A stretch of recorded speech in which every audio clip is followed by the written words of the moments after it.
Hey guys, today I'm going to be showing you how to make two different types of hammock. The first is going to be for those of you who feel you have absolutely no DIY skills whatsoever. It is very, very simple. And the second is going to be slightly more advanced and is definitely more suitable if you are trying to make a very specific style of hammock for a themed cage.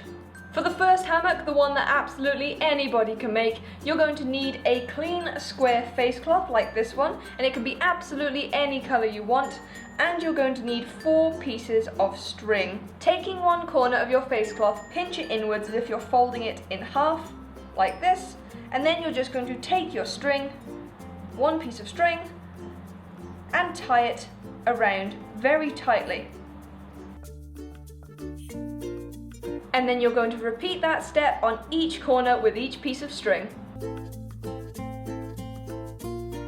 When you're finished, it will look like this. And to attach this hammock to your cage, all you have to do is to thread the strings up through the top of the cage and tie them tightly to the bars or mesh. Now, if you'd rather not tie this hammock and hook it onto your cage instead, you can make hooks really easily simply by taking a paper clip and bending it into an S shape. Then you just tie this end of your string to one end of the paper clip and use the other end to hook it onto your cage. And that's how you make possibly the easiest DIY hammock out there. For the slightly more advanced hammock, you're going to need a square of fleece. You're going to need a square of any other material, and it can have absolutely any pattern you want, but it needs to be the same size as the fleece. You once again need 4 pieces of string.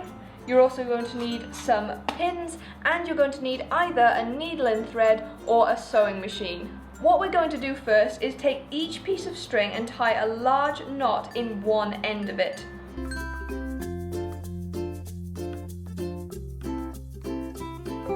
Now you're going to take your piece of fleece, lie it out nice and flat, and then take each string and place them in the centre, but with the knot hanging over one corner.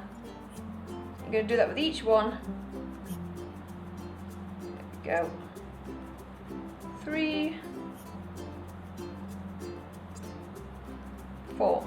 So we end up with something that looks like this. Then you're going to take your other piece of fabric and place it on top of the fleece and the string, making sure the pattern side is facing down.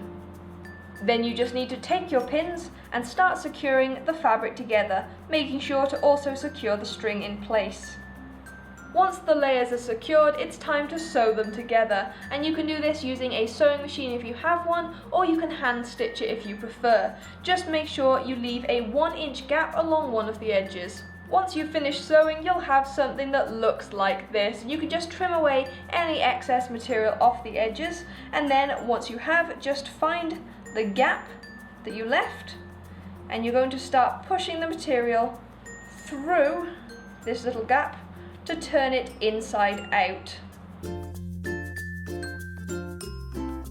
The final thing to do is just to sew that hole closed. Now, one optional extra I like to do because I like the way it looks is to just add a square of stitching on the inside. It just gives it a nice finish. So that's what I'm going to do now, and I'll show you what it looks like afterwards. So there we go, that's what it looks like with the extra stitching in it. It just really helps to flatten the hammock out and make it look a little more finished. So one thing to remember with these hammocks is you want them fleece side up. This is the side that your hamster is going to be sitting on. And once again, to attach it to your cage, all you need to do is just thread the strings up through the top and tie them to the bars or mesh, or attach hooks to the end and hook them onto the top of your cage. If you enjoyed this video, please don't forget to leave a thumbs up. You can also share the video with your friends and subscribe to the channel if you haven't already. Thank you so much for watching, guys, and I'll see you next time. Bye bye!